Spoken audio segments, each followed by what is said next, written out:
Understanding the sea. Dr. Ray is saying that the curve is our wave spectrum. Actually, what happens? This is the wave spectrum with respect to frequency, and this is the spectral density of that wave. It can come something like this. So, for each frequency, how much energy? This is the energy. How much energy is stored? That's what it will give in the wave spectrum. For each frequency, how much energy is stored. At this frequency, we are having highest form of energy, more energy. This curve is our spectrum. It shows how ocean wave energy is spread across frequency. Along this each frequency, how the energy is spread. And so the highest point means the most common wave frequency. So this is the highest point. So this frequency, if you say 0.1, that means like 10 second.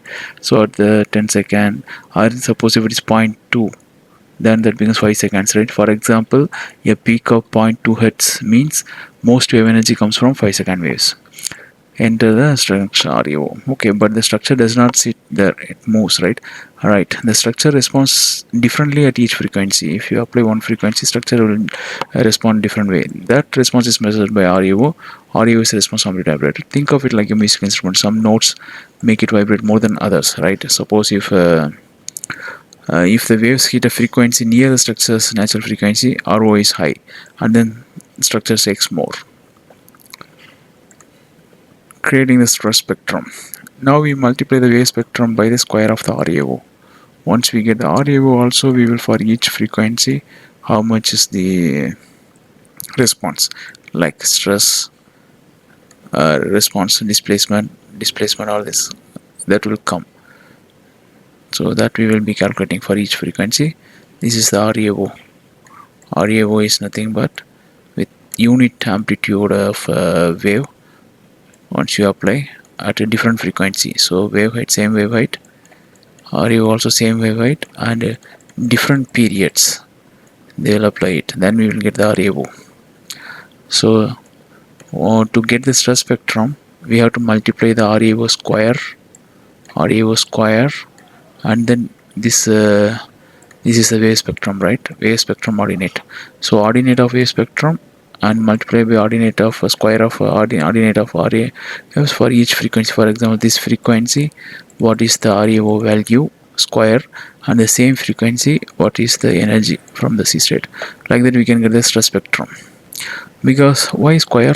You can ask you, because the energy is later the square of the amplitude.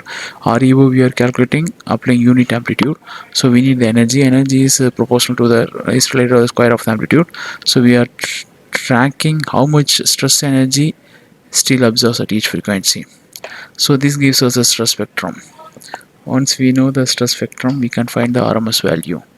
Once we know the stress spectrum, that means like this is the frequency, this is the stress.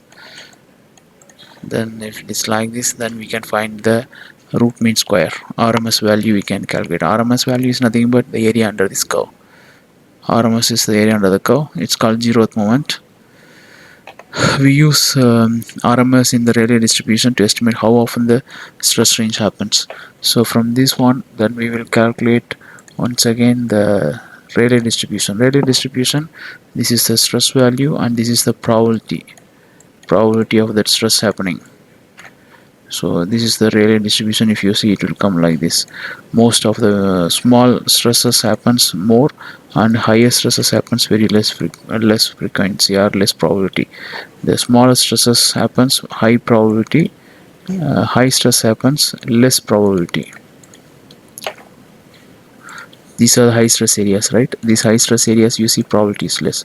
These are these values are low stress, right? So low stress areas you see the probability is high. This is the stress value low. This is high stress, and the stress is going like this. So this may be 10, this may be 50. So for 50 probability is less, for 10 probability is more. So the C gives us a spectrum, RO gives it shape, and steel tells us how much it's suffering. The stress spectrum is the steel waves being back to the sea. So now we can see exactly where the stress is hitting hardest, and we can use this to calculate the fatigue life. Let's see, like ocean does not just have waves. It's a distribution of wave energy across different frequencies. That means like the different frequency and what is the energy. So it comes like this. Here you can see these are the frequency: point zero, 0.1, 0.3, 0.15, 0.22, 0.25, like that, different frequency. And this is the spectral density, that's meter square second it's coming, right? So this particular, this PM spectra, it has HS is 4 meter, and TP 10 second. TP we are saying 10 second. TP 10 second means what is the frequency? That's zero point 0.1. So that's why zero point 0.1 is the frequency. At this frequency, you can see the highest spectral density, energy is more, and remaining frequencies energy is less. So most energies comes from 10 second wave here. So this is how the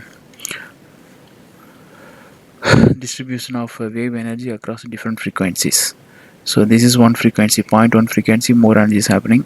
0.2 energy, that means 5 second, less energy is happening. Like that, at each frequency, how much energy is distributed. This is how the ocean waves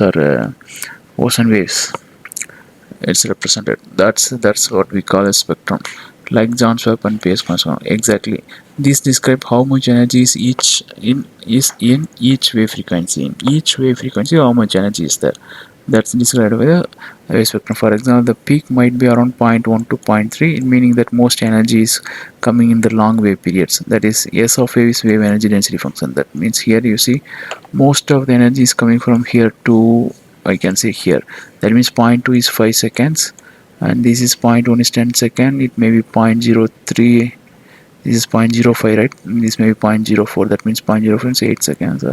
1 divided by 0.04, 1 divided by 0.04 is 25 seconds. So from 5 seconds to 25 seconds, most of the energy is coming, and highest energy is happening at 10 seconds. The next one is REO.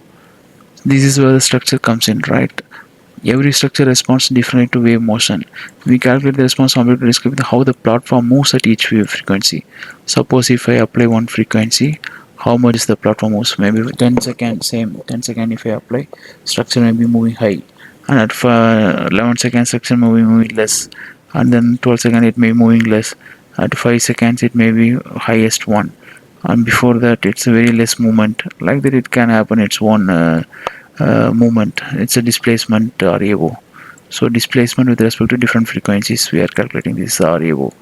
So this REO, how we are calculating, applying unit amplitude wave. Suppose if I apply 5 meter wave height, it will be unit amplitude. It will be taken h divided by 2, like unit amplitude will be taken. So RO is like a filter. It tells us how much motion force the structure experiences of a wave of certain frequency. So this is a displacement, and this is the wave amplitude at f. From this spectrum to stress spectrum, then we will move from how to go to stress spectrum. We multiply the wave spectrum by the square of the REO. Exactly, because energy is proportional to the square of the amplitude.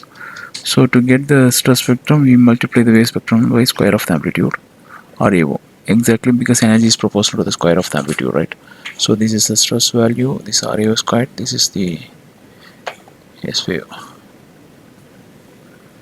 And then this gives us a new plot, stress versus frequency. So here what we will get, this is the frequency, this is the stress value. Like that, we will get this new plot. So the stress spectrum shows how much stress energy the structure experiences at each wave frequency. At each wave frequency, how much is the stress energy. And now we can calculate spectral moments. So we can calculate using this formula, spectral moments, we can get it. And then we can calculate the square root of m0, that's the RMS value. Since it's a narrow band, it follows a Rayleigh distribution. If it's not narrow band, then we use something called a Dirichlet or other methods to use all these moments to better estimate the range of stress. This is the overall flow. First, a spectrum that describes the state, then multiply REO squared to get the stress spectrum, then integrate it, get the spectral moments, find RMS, then get the stress range probability. From that, you will get the free damage.